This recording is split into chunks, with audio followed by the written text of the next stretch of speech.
Rebirth of my lovely wifey, episode 20। तब सभी ने ऐसा सोचा था कि ईशानी से उसकी बेइज्जती बर्दाश्त नहीं हुई, इसीलिए वो सब कुछ छोड़ छाड़ कर वहां से रातों रात हवा हो गई।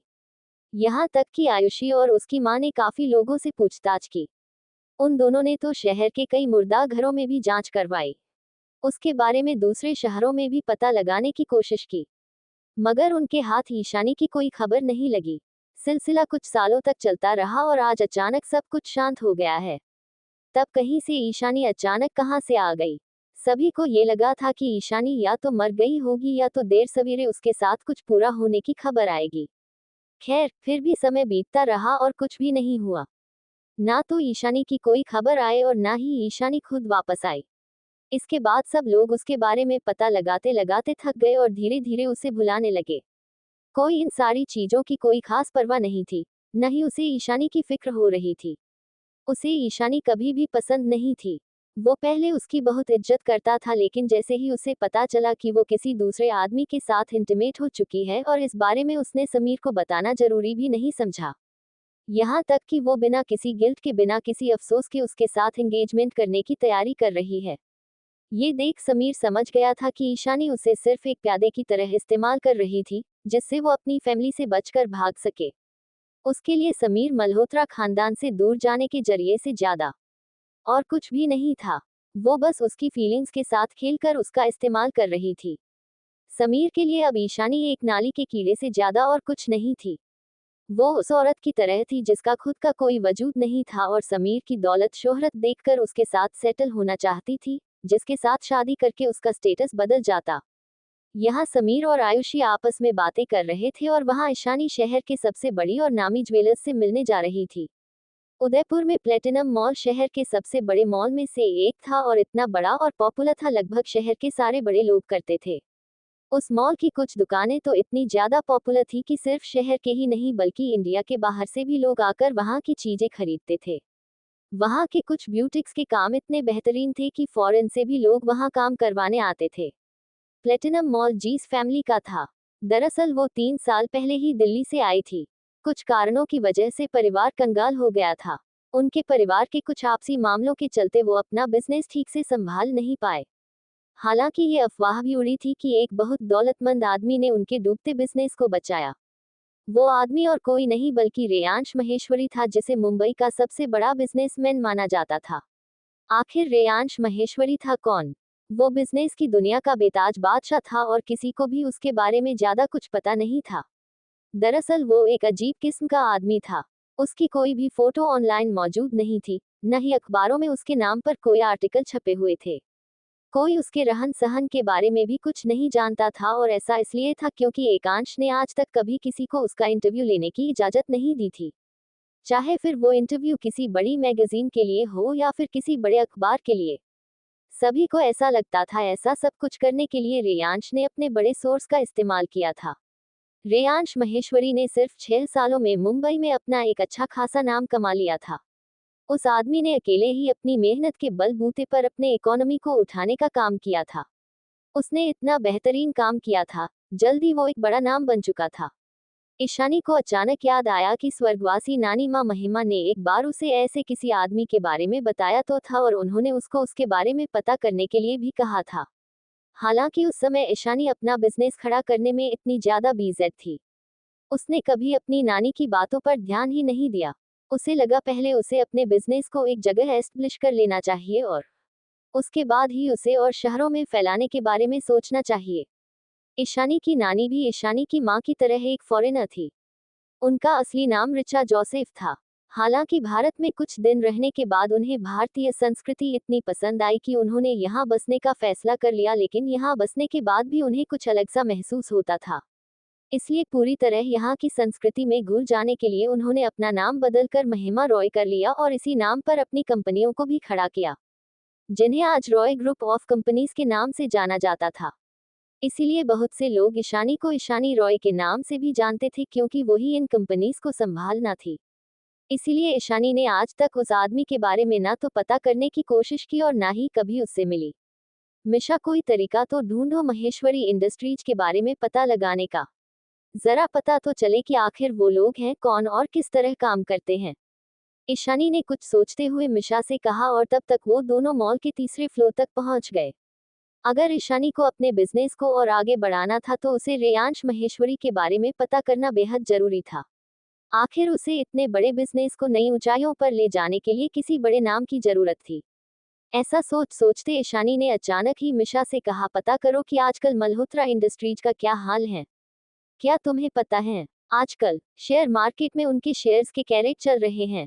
यस मैडम, आपने कुछ लोगों को उनके पीछे लगाकर मैंने ये पता लगाया है कि मल्होत्रा इंडस्ट्रीज बहुत सालों से लॉस में चल रही है। पिछले 5 सालों में कंपनी ने एक बार भी प्रॉफिट्स की शक्ल नहीं देखी है। इसके अलावा स्टॉक मार्केट में भी उनकी हालत कुछ खास अच्छी नहीं है। उनके शेयर्स के रेट्स काफी गिर चुके हैं और लगातार गिरते ही जा रहे हैं और इसका सबसे बुरा असर पड़ रहा है उनके बिजनेस पर। धीरे धीरे उनका बिजनेस डूबने की कगार पर पहुंचता चला जा रहा है। इसके अलावा कंपनी के सबसे ज्यादा शेयर्स आज भी मिस्टर मल्होत्रा के हाथ में ही है और मेरी रिसर्च के अनुसार मुझे नहीं लगता मल्होत्रा इंडस्ट्रीज ज्यादा दिन मार्केट में टिक पाएगी और मुझे तो लगता है बहुत जल्दी उन्हें अपना बिजनेस बेचना पड़ सकता है। ईशानी को समझाते हुए कहा। उसके बाद उसने अपनी बातों को बढ़ाते हुए कहा, उन्होंने जरूर किसी बड़े आदमी को नाराज किया होगा, नहीं तो उनकी इतनी बुरी हालत नहीं होती। इतनी जल्दी उनका नाम मार्केट में खराब नहीं होता। मिशा की बातें सुनने के बाद ईशानी ने बड़ी उत्सुकता के साथ उससे पूछा, मिशा, क्या तुम्हें पता है कि मल्होत्रा खानदान में दूसरे नंबर पर किसके पास सबसे ज्यादा शेयर्स है? दूसरे नंबर पर सबसे ज्यादा शेयर्स मल्होत्रा खानदान में किसी के पास नहीं है, बल्कि मार्केट में दूसरे नंबर पर मल्होत्रा इंडस्ट्रीज के सबसे ज्यादा शेयर्स रेयांश महेश्वरी के पास है। मिस्टर मल्होत्रा के पास मल्होत्रा इंडस्ट्रीज में 32% शेयर्स है, जबकि रेयांश महेश्वरी की कंपनी महेश्वरी इंडस्ट्रीज के पास 25% शेयर्स मौजूद है। और जो इंफॉर्मेशन मेरे पास है, उसके अनुसार बहुत जल्द महेश्वरी इंडस्ट्रीज मल्होत्रा इंडस्ट्रीज को टेक ओवर कर लेगी। मिस्टर मल्होत्रा के पास मल्होत्रा इंडस्ट्रीज में 32% शेयर्स है, जबकि रेयांश महेश्वरी की कंपनी महेश्वरी इंडस्ट्रीज के पास 25% शेयर्स मौजूद है।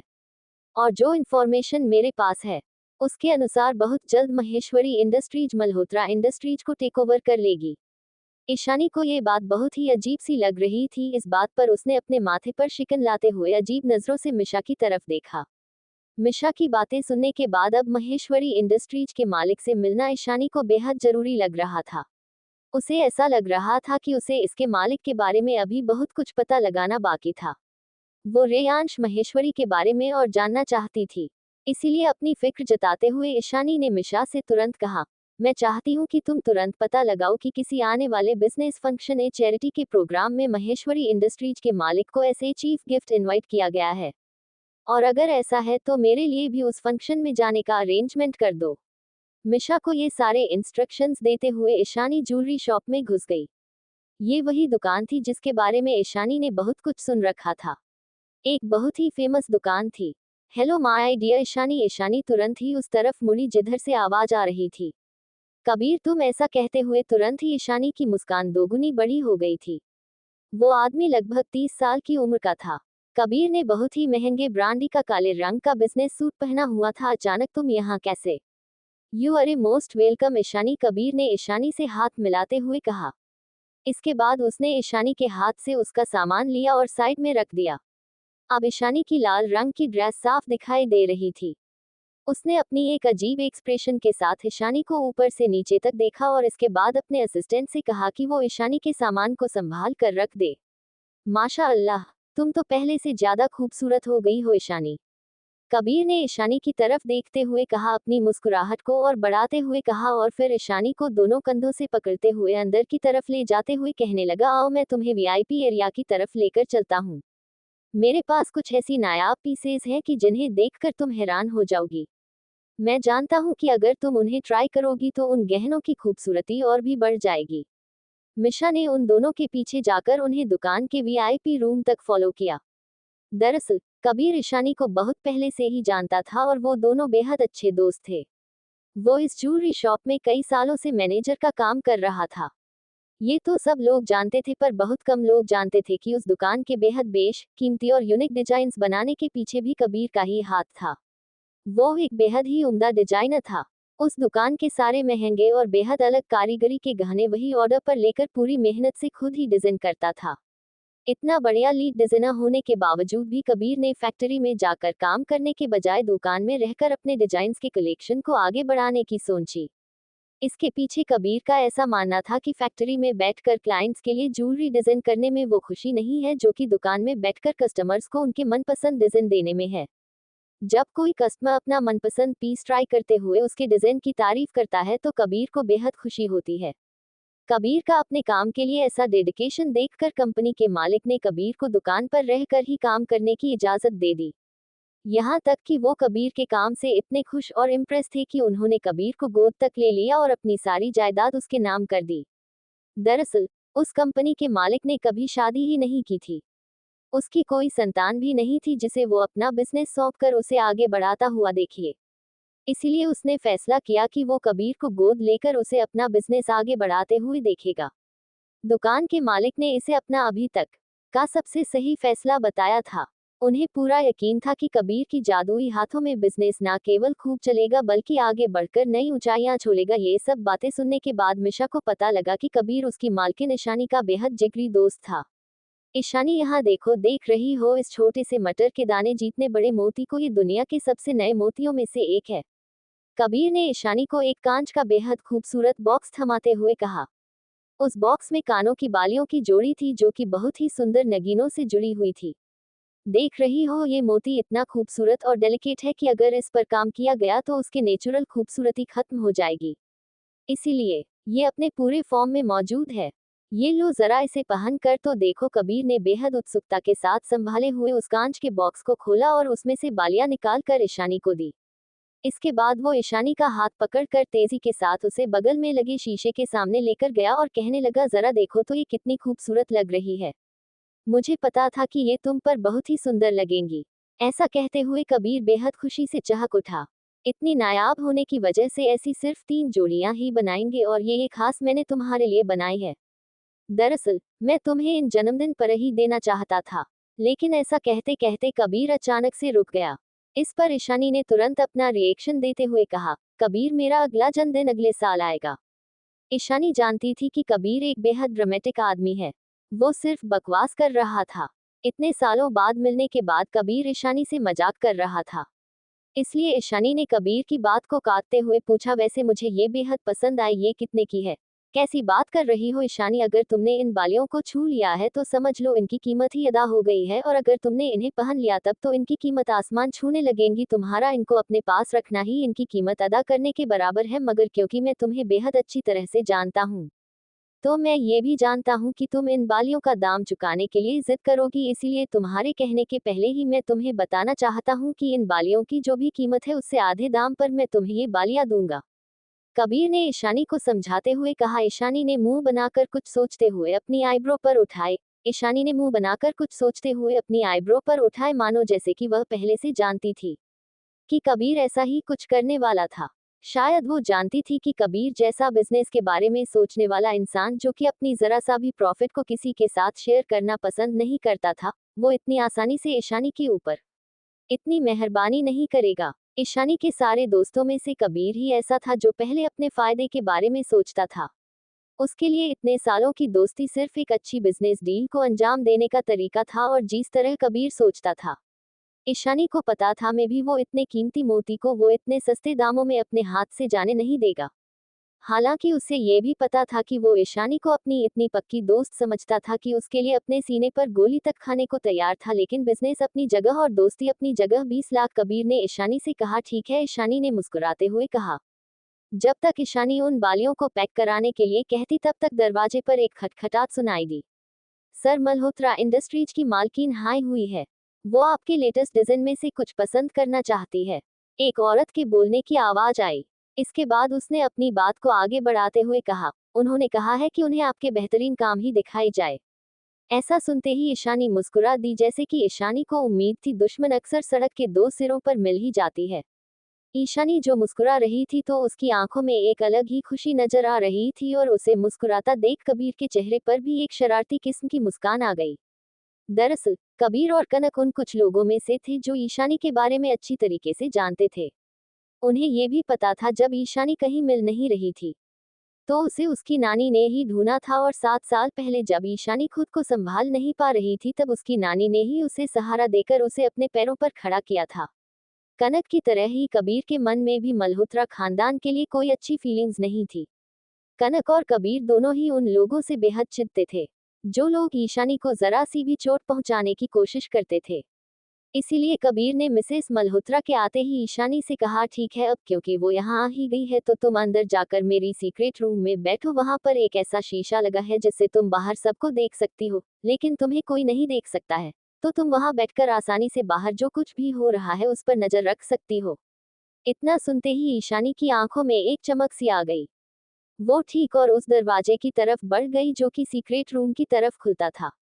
हालांकि उसे भी उस कमरे के बारे में पहली बार ही पता चला था और ऐसा सुनते ही वो बेहद चौंक गई थी, लेकिन उसे नहीं पता था किस कमरे की वजह से वो बिना किसी की नजरों में आए आयुषी पर इतनी आसानी से नजर रख सकती थी। इतना सरप्राइज होने के बावजूद थी ईशानी ने इस रूम के बारे में कबीर से कोई सवाल नहीं किया। उसे लगा कि उसके ऐसा करने से कबीर को लगेगा कि ईशानी थोड़ी बेवकूफ है, लेकिन ये बेहद आम बात थी, खास तौर पर इतनी बड़ी कंपनी के लिए जो कि इतने सालों से ज्वेलरी का बिजनेस चला रही थी। इस बिजनेस में जरूरी भी है कि उनके पास अपना एक सीक्रेट रूम हो। ईशानी एक दरवाजा खोला जो कि बिल्कुल ऐसा लगता था मानो दीवार का ही कोई भाग हो। ईशानी ने अचंभित होना बंद किया और दरवाजे को खोलकर अंदर चली गई। लेकिन जैसा ईशानी ने सोचा था वो रूम वैसा बिल्कुल भी नहीं था जैसा कि उसने कई मूवीज में देखा था। वो रूम उससे बिल्कुल अलग था। ईशानी को लगा था कि वो एक खुफिया रूम होगा जहां पर तरह तरह की टेक्नोलॉजिकल चीजें रखी होंगी। बहुत सारी मशीन होंगी जिनका डिजाइन भी बड़ा ही पेचीदा और नॉर्मल मशीनों से अलग होगा। लेकिन वहां ऐसा कुछ भी नहीं था। वो रूम एक प्राइवेट टी रूम जैसा था। उस रूम में दीवारों का एक पार्टीशन था और एक छोटी सी टेबल थी जिस पर एक टी सेट रखा हुआ था। ईशानी को अभी भी समझ में नहीं आ रहा था कि आखिर इस रूम का मतलब ही क्या था। ये रूम भी तो सारे आम रूम जैसा ही था। खैर, उसने रूम को देखना बंद किया और खुद को कंफर्टेबल करते हुए एक बड़े से सोफे पर जाकर बैठ गई। ये सोफे उस एक तरफा शीशे के बिल्कुल सामने था। वहां से ईशानी को बाहर का नजारा बिल्कुल साफ दिखाई दे रहा था। ईशानी ने अपनी आंखें छोटी करते हुए उस औरत की तरफ देखा जो अभी अभी वीआईपी रूम की तरफ गई थी। वो मिसेस जया मल्होत्रा थी, वो औरत जिससे ईशानी दुनिया में सबसे ज्यादा नफरत करती थी। मिसेस जया मल्होत्रा ने बेहद खूबसूरत बैंगनी रंग की ड्रेस पहनी हुई थी और कुछ भी कहो, इस उम्र में भी उनकी पतली बॉडी पर वो ड्रेस बेहद जच रही थी। मगर ईशानी की नजरों में अभी भी उस औरत के लिए कोई इज्जत नहीं थी। इतने साल गुजर जाने के बाद भी वो औरत अभी भी वैसी ही लग रही थी जैसे कि 7 साल पहले लगती थी। आज भी उसका छोटा सा खूबसूरत गोरे रंग का चेहरा बेहद मासूम दिखता था। उसे देखकर ऐसा लगता था मानो दुनिया में उससे भली कोई औरत ही नहीं है। चेहरे से वो बेहद दयालु लगती थी, लेकिन वो बाहर से जितनी अच्छी और सच्ची नजर आती थी अंदर से वो उतनी ही शातिर और बदमाश थी। ऐसा लग रहा था कि मिसेस मल्होत्रा पर समय की कोई मार नहीं पड़ी थी। बुढ़ापे ने अभी तक उसके चेहरे पर जरा भी दस्तक नहीं दी थी। वो आज भी किसी जवान महिला से कम नहीं दिखती थी। उसकी बाहरी काया और शांत व्यवहार किसी भी अनजान आदमी की नजर अपनी तरफ खींच लेता था। वो लोगों को अपनी जाल में फंसाने के लिए माहिर थी। ये कोई अचंभे की बात नहीं कि मिसेस मल्होत्रा ने फिल्म इंडस्ट्री में अच्छा खासा नाम कमाया था। वो नाटक करने में इतनी अच्छी जो थी। मैं कबीर सर ने एक मैसेज भेजा है। उन्होंने लिखा है कि रूम के अंदर जो सिस्टम रखा है हम उसका साउंड चालू कर दे। उस सिस्टम का कंट्रोल बॉक्स हमारे लिफ्ट पर ही रखा हुआ है। उसे ऑन करने के लिए हम एक पासवर्ड की जरूरत पड़ेगी और कबीर सर ने कहा है कि आपको वो पासवर्ड पहले से ही बताएं। मिशा ने ईशानी के कान में फुसफुसाते हुए कहा। ईशानी तुरंत अपनी जगह से उठी और उसने साउंड सिस्टम ऑन कर दिया। दरअसल मैं एक ऐसे नया पीस की तलाश में हूँ कि जब मैं उसे पहनकर फैशन वीक में जाऊं तो सबकी नजरें सिर्फ और सिर्फ मुझ पर होनी चाहिए। कुछ भी चलेगा, या तो डायमंड्स या कुछ मोतियों में दिखाए, लेकिन हाँ, अब जो भी दिखाएगा वो एकदम नया होना चाहिए। कुछ ऐसा जो कि किसी ने पहले कभी ना पहना हो और ना देखा हो। और मेरे यहाँ आने की सिर्फ एक ही वजह है कि मेरे दोस्तों ने कहा है कि यहाँ के मैनेजर मिस्टर खान बेहद खास ज्वेलरी के पीसेस डिजाइन करते हैं। मिसेस मल्होत्रा ने अपनी आंखें बंद कर कबीर की ओर इशारा करते हुए कहा। उसकी बनावटी मधुर आवाज सुनते ही ईशानी तो जैसे उल्टी आने लगी। जिस तरह मिसेस मल्होत्रा कबीर की तरफ झुककर उसे बार बार इशारा कर रही थी, ऐसा लग रहा था कि मानो वो कबीर का अटेंशन पाना चाहती थी। क्या वाकई में मिसेस मल्होत्रा को ऐसा लग रहा था कि ऐसी हरकतें करके वो कबीर को रिझाने में कामयाब हो जाएंगी? ईशानी ने हंसते हुए बुदबुदाया, क्योंकि ईशानी को कबीर के टेस्ट के बारे में सब कुछ पता था और वो ये भी जानती थी कि कबीर को किस तरह की औरतें पसंद आती। इसीलिए जब उसने देखा कि मिसेस मल्होत्रा किस तरह कबीर को अपनी झांसे में लेने की कोशिश कर रही है, तो ईशानी अपनी हंसी को रोकते हुए सोचने लगी कि बहुत ही कम लोग जानते थे कि इतनी बड़ी कंपनी के मालिक का बेटा थोड़ी गहरे रंग की औरतों में दिलचस्पी रखता था। औरतों को लेकर भी कबीर की पसंद उतनी ही अनोखी थी जितनी कि उसके गहनों के डिजाइन्स को लेकर। बहुत से लोगों को ये भी लगता था कि कबीर गे, और ऐसा इसलिए था कि वो किसी औरत की तरह ही अपने गहनों की बहुत बड़ा ही करता था, और कभी कभी उसके बोलने का और गहने दिखाने का अंदाज भी किसी औरत की तरह ही लगता था। मगर ईशानी और कनक ये अच्छी तरह जानते थे कि कबीर भी किसी और आदमी की तरह ही औरतों को देखते ही कमी ना हो जाता था। ये कह सकते हैं कि वो अपनी हदें पार नहीं करता था, यहाँ तक कि कुछ लोग ये भी सोचते थे कि वो एक प्लेबॉय है, और ऐसा इसलिए था क्योंकि हर दिन किसी ना किसी मैगजीन या अखबार में नए नए मॉडल्स और एक्ट्रेसेस के साथ उसकी तस्वीरें छपा करती थी। हर दिन लोग जो अखबारों और मैगजीन में देखते थे, उसी पर विश्वास करते थे, लेकिन किसी को भी ये बात नहीं पता थी कि कबीर ये सब क्यों करता था। दरअसल कबीर जिस बिजनेस में था, उसमें आगे बढ़ने के लिए कनेक्शन की जरूरत पड़ती थी, और इसीलिए वो हर रोज किसी ना किसी बड़े नाम के साथ दिखाई देता था। कबीर को अच्छी तरह पता था कि अगर वो फेमस लोगों के साथ अखबारों और मैगजीन में दिखाई देगा तो वो भी पॉपुलर हो जाएगा, और इस तरह वो अपनी कंपनी और अपने ब्रांडी को नई ऊंचाइयों तक ले जाएगा, क्योंकि जितने ज्यादा कनेक्शंस उतना ज्यादा बिजनेस, और जितनी ज्यादा बिजनेस उतना ज्यादा मुनाफा। ईशानी की तरह ही कबीर भी अपने बिजनेस और प्रॉफिट्स को जल्द से जल्द बढ़ाने में विश्वास रखता था। यहाँ समीर और आयुषी आपस में बातें कर रहे थे, और वहाँ ईशानी शहर के सबसे बड़ी और नामी ज्वेलर्स से मिलने जा रही थी। उदयपुर में प्लेटिनम मॉल शहर के सबसे बड़े मॉल में से एक था, और इतना बड़ा और पॉपुलर था, लगभग शहर के सारे बड़े लोग करते थे। उस मॉल की कुछ दुकानें तो इतनी ज्यादा पॉपुलर थी कि सिर्फ शहर के ही नहीं बल्कि इंडिया के बाहर से भी लोग आकर वहाँ की चीजें खरीदते थे। वहाँ के कुछ ब्यूटिक्स के काम इतने बेहतरीन थे कि फॉरेन से भी लोग वहाँ काम करवाने आते थे। प्लेटिनम मॉल जीस फैमिली का था। दरअसल वो 3 साल पहले ही दिल्ली से आई थी। कुछ कारणों की वजह से परिवार कंगाल हो गया था। उनके परिवार के कुछ आपसी मामलों के चलते वो अपना बिजनेस ठीक से संभाल नहीं पाए। हालांकि ये अफवाह भी उड़ी थी कि एक बहुत दौलतमंद आदमी ने उनके डूबते बिजनेस को बचाया। वो आदमी और कोई नहीं बल्कि रेयांश महेश्वरी था, जिसे मुंबई का सबसे बड़ा बिजनेसमैन माना जाता था। आखिर रेयांश महेश्वरी था कौन? वो बिजनेस की दुनिया का बेताज बादशाह था, और किसी को भी उसके बारे में ज्यादा कुछ पता नहीं था। दरअसल वो एक अजीब किस्म का आदमी था। उसकी कोई भी फोटो ऑनलाइन मौजूद नहीं थी, न ही अखबारों में उसके नाम पर कोई आर्टिकल छपे हुए थे। कोई उसके रहन सहन के बारे में भी कुछ नहीं जानता था, और ऐसा इसलिए था क्योंकि एकांश ने आज तक कभी किसी को उसका इंटरव्यू लेने की इजाजत नहीं दी थी। चाहे फिर वो इंटरव्यू किसी बड़ी मैगजीन के लिए हो या फिर किसी बड़े अखबार के लिए। सभी को ऐसा लगता था ऐसा सब कुछ करने के लिए रेयांश ने अपने बड़े सोर्स का इस्तेमाल किया था। रेयांश महेश्वरी ने सिर्फ 6 सालों में मुंबई में अपना एक अच्छा खासा नाम कमा लिया था। उस आदमी ने अकेले ही अपनी मेहनत के बलबूते पर अपने इकोनॉमी को उठाने का काम किया था। उसने इतना बेहतरीन काम किया था, जल्दी वो एक बड़ा नाम बन चुका था। ईशानी को अचानक याद आया कि स्वर्गवासी नानी माँ महिमा ने एक बार उसे ऐसे किसी आदमी के बारे में बताया तो था, और उन्होंने उसको उसके बारे में पता करने के लिए भी कहा था। हालांकि उस समय ईशानी अपना बिजनेस खड़ा करने में इतनी ज्यादा बिजी थी, उसने कभी अपनी नानी की बातों पर ध्यान ही नहीं दिया। उसे लगा पहले उसे अपने बिजनेस को एक जगह एस्टेब्लिश कर लेना चाहिए, और उसके बाद ही उसे और शहरों में फैलाने के बारे में सोचना चाहिए। ईशानी की नानी भी ईशानी की मां की तरह एक फॉरेनर थी। उनका असली नाम रिचा जोसेफ था। हालांकि भारत में कुछ दिन रहने के बाद उन्हें भारतीय संस्कृति इतनी पसंद आई कि उन्होंने यहाँ बसने का फैसला कर लिया, लेकिन यहाँ बसने के बाद भी उन्हें कुछ अलग सा महसूस होता था। इसलिए पूरी तरह यहाँ की संस्कृति में घुल जाने के लिए उन्होंने अपना नाम बदलकर महिमा रॉय कर लिया, और इसी नाम पर अपनी कंपनियों को भी खड़ा किया, जिन्हें आज रॉय ग्रुप ऑफ कंपनीज के नाम से जाना जाता था। इसीलिए बहुत से लोग ईशानी को ईशानी रॉय के नाम से भी जानते थे, क्योंकि वही इन कंपनीज को संभालना थी। इसीलिए ईशानी ने आज तक उस आदमी के बारे में ना तो पता करने की कोशिश की और ना ही कभी उससे मिली। मिशा, कोई तरीका तो ढूंढो महेश्वरी इंडस्ट्रीज के बारे में पता लगाने का। जरा पता तो चले कि आखिर वो लोग हैं कौन और किस तरह काम करते हैं। ईशानी ने कुछ सोचते हुए मिशा से कहा और तब तक वो दोनों मॉल के तीसरे फ्लोर तक पहुंच गए। अगर ईशानी को अपने बिजनेस को और आगे बढ़ाना था तो उसे रेयांश महेश्वरी के बारे में पता करना बेहद जरूरी था। आखिर उसे इतने बड़े बिजनेस को नई ऊंचाइयों पर ले जाने के लिए किसी बड़े नाम की जरूरत थी। ऐसा सोचते ईशानी ने अचानक ही मिशा से कहा, पता करो कि आजकल मल्होत्रा इंडस्ट्रीज का क्या हाल है। क्या तुम्हें पता है आजकल शेयर मार्केट में उनके शेयर्स के कैरेट चल रहे हैं। यस मैडम, आपने कुछ लोगों को उनके पीछे लगाकर मैंने ये पता लगाया है कि मल्होत्रा इंडस्ट्रीज बहुत सालों से लॉस में चल रही है। पिछले 5 सालों में कंपनी ने एक बार भी प्रॉफिट्स की शक्ल नहीं देखी है।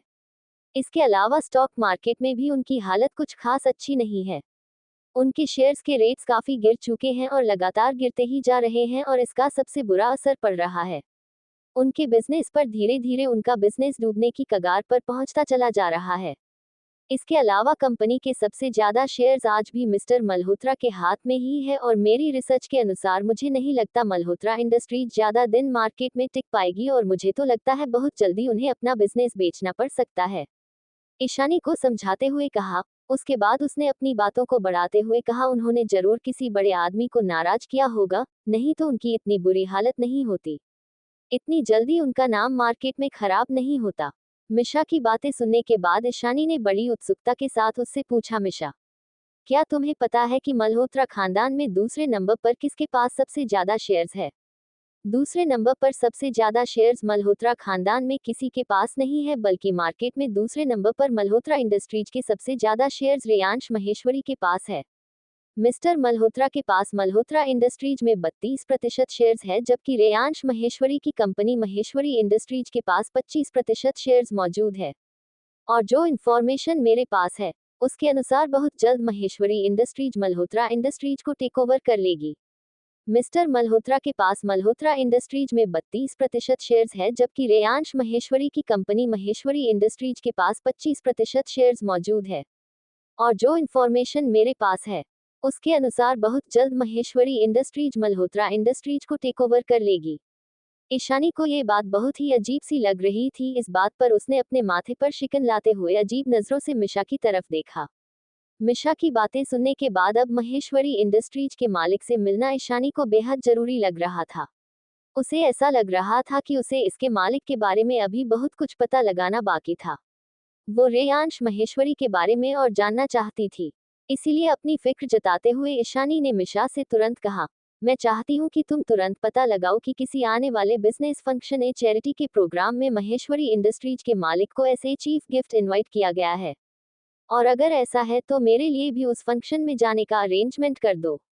मिशा को ये सारे इंस्ट्रक्शंस देते हुए ईशानी ज्वेलरी शॉप में घुस गई। ये वही दुकान थी जिसके बारे में ईशानी ने बहुत कुछ सुन रखा था। एक बहुत ही फेमस दुकान थी। हेलो माय डियर ईशानी तुरंत ही उस तरफ मुड़ी जिधर से आवाज आ रही थी। कबीर, तुम ऐसा कहते हुए तुरंत ही ईशानी की मुस्कान दोगुनी बड़ी हो गई थी। वो आदमी लगभग 30 साल की उम्र का था। कबीर ने बहुत ही महंगे ब्रांडी का काले रंग का बिजनेस सूट पहना हुआ था। अचानक तुम यहाँ कैसे? You are a most welcome Ishani, Kabir ने ईशानी से हाथ मिलाते हुए कहा। इसके बाद उसने ईशानी के हाथ से उसका सामान लिया और साइड में रख दिया। अब ईशानी की लाल रंग की ड्रेस साफ दिखाई दे रही थी। उसने अपनी एक अजीब एक्सप्रेशन के साथ ईशानी को ऊपर से नीचे तक देखा और इसके बाद अपने असिस्टेंट से कहा कि वो ईशानी के सामान को संभाल कर रख दे। माशा अल्लाह, तुम तो पहले से ज्यादा खूबसूरत हो गई हो ईशानी, कबीर ने ईशानी की तरफ देखते हुए कहा, अपनी मुस्कुराहट को और बढ़ाते हुए कहा, और फिर ईशानी को दोनों कंधों से पकड़ते हुए अंदर की तरफ ले जाते हुए कहने लगा, आओ मैं तुम्हें वीआईपी एरिया की तरफ लेकर चलता हूँ। मेरे पास कुछ ऐसी नायाब पीसेस हैं कि जिन्हें देखकर तुम हैरान हो जाओगी। मैं जानता हूँ कि अगर तुम उन्हें ट्राई करोगी तो उन गहनों की खूबसूरती और भी बढ़ जाएगी। मिशा ने उन दोनों के पीछे जाकर उन्हें दुकान के वीआईपी रूम तक फॉलो किया। दरअसल कबीर ईशानी को बहुत पहले से ही जानता था और वो दोनों बेहद अच्छे दोस्त थे। वो इस ज्वेलरी शॉप में कई सालों से मैनेजर का काम कर रहा था। ये तो सब लोग जानते थे, पर बहुत कम लोग जानते थे कि उस दुकान के बेहद कीमती और यूनिक डिजाइन्स बनाने के पीछे भी कबीर का ही हाथ था। वो एक बेहद ही उम्दा डिजाइनर था। उस दुकान के सारे महंगे और बेहद अलग कारीगरी के गहने वही ऑर्डर पर लेकर पूरी मेहनत से खुद ही डिजाइन करता था। इतना बढ़िया लीड डिजाइनर होने के बावजूद भी कबीर ने फैक्ट्री में जाकर काम करने के बजाय दुकान में रहकर अपने डिजाइन्स के कलेक्शन को आगे बढ़ाने की सोची। इसके पीछे कबीर का ऐसा मानना था कि फैक्ट्री में बैठकर क्लाइंट्स के लिए ज्वेलरी डिजाइन करने में वो खुशी नहीं है जो कि दुकान में बैठकर कस्टमर्स को उनके मनपसंद डिजाइन देने में है। जब कोई कस्टमर अपना मनपसंद पीस ट्राई करते हुए उसके डिजाइन की तारीफ करता है तो कबीर को बेहद खुशी होती है। कबीर का अपने काम के लिए ऐसा डेडिकेशन देखकर कंपनी के मालिक ने कबीर को दुकान पर रहकर ही काम करने की इजाजत दे दी। यहाँ तक कि वो कबीर के काम से इतने खुश और इम्प्रेस थे कि उन्होंने कबीर को गोद तक ले लिया और अपनी सारी जायदाद उसके नाम कर दी। दरअसल उस कंपनी के मालिक ने कभी शादी ही नहीं की थी। उसकी कोई संतान भी नहीं थी जिसे वो अपना बिजनेस सौंपकर उसे आगे बढ़ाता हुआ देखिए। इसीलिए उसने फैसला किया कि वो कबीर को गोद लेकर उसे अपना बिजनेस आगे बढ़ाते हुए देखेगा। दुकान के मालिक ने इसे अपना अभी तक का सबसे सही फैसला बताया था। उन्हें पूरा यकीन था कि कबीर की जादुई हाथों में बिजनेस ना केवल खूब चलेगा बल्कि आगे बढ़कर नई ऊंचाइयां छूलेगा। ये सब बातें सुनने के बाद मिशा को पता लगा कि कबीर उसकी मालकिन ईशानी का बेहद जिगरी दोस्त था। ईशानी, यहाँ देखो, देख रही हो इस छोटे से मटर के दाने जितने बड़े मोती को, ये दुनिया के सबसे नए मोतियों में से एक है। कबीर ने ईशानी को एक कांच का बेहद खूबसूरत बॉक्स थमाते हुए कहा। उस बॉक्स में कानों की बालियों की जोड़ी थी जो कि बहुत ही सुंदर नगीनों से जुड़ी हुई थी। देख रही हो, ये मोती इतना खूबसूरत और डेलिकेट है कि अगर इस पर काम किया गया तो उसके नेचुरल खूबसूरती खत्म हो जाएगी। इसीलिए ये अपने पूरे फॉर्म में मौजूद है। ये लो, जरा इसे पहन कर तो देखो। कबीर ने बेहद उत्सुकता के साथ संभाले हुए उस कांच के बॉक्स को खोला और उसमें से बालियां निकाल कर ईशानी को दी। इसके बाद वो ईशानी का हाथ पकड़कर तेजी के साथ उसे बगल में लगे शीशे के सामने लेकर गया और कहने लगा, जरा देखो तो ये कितनी खूबसूरत लग रही है। मुझे पता था कि ये तुम पर बहुत ही सुंदर लगेंगी। ऐसा कहते हुए कबीर बेहद खुशी से चहक उठा। इतनी नायाब होने की वजह से ऐसी सिर्फ 3 जोड़ियां ही बनाएंगे और ये खास मैंने तुम्हारे लिए बनाई है। दरअसल मैं तुम्हें इन जन्मदिन पर ही देना चाहता था। लेकिन ऐसा कहते कहते कबीर अचानक से रुक गया। इस पर ईशानी ने तुरंत अपना रिएक्शन देते हुए कहा, कबीर, मेरा अगला जन्मदिन अगले साल आएगा। ईशानी जानती थी कि कबीर एक बेहद ड्रामेटिक आदमी है। वो सिर्फ बकवास कर रहा था। इतने सालों बाद मिलने के बाद कबीर ईशानी से मजाक कर रहा था। इसलिए ईशानी ने कबीर की बात को काटते हुए पूछा, वैसे मुझे ये बेहद पसंद आई, ये कितने की है? कैसी बात कर रही हो ईशानी? अगर तुमने इन बालियों को छू लिया है तो समझ लो इनकी कीमत ही अदा हो गई है, और अगर तुमने इन्हें पहन लिया तब तो इनकी कीमत आसमान छूने लगेंगी। तुम्हारा इनको अपने पास रखना ही इनकी कीमत अदा करने के बराबर है। मगर क्योंकि मैं तुम्हें बेहद अच्छी तरह से जानता हूँ, तो मैं ये भी जानता हूँ कि तुम इन बालियों का दाम चुकाने के लिए जिद करोगी। इसीलिए तुम्हारे कहने के पहले ही मैं तुम्हें बताना चाहता हूँ कि इन बालियों की जो भी कीमत है उससे आधे दाम पर मैं तुम्हें ये बालियां दूंगा। Thank you for listening. Like और कमेंट करना ना भूलें और मोर स्टोरीज के लिए सब्सक्राइब करें। मिलते हैं नेक्स्ट वीडियो में।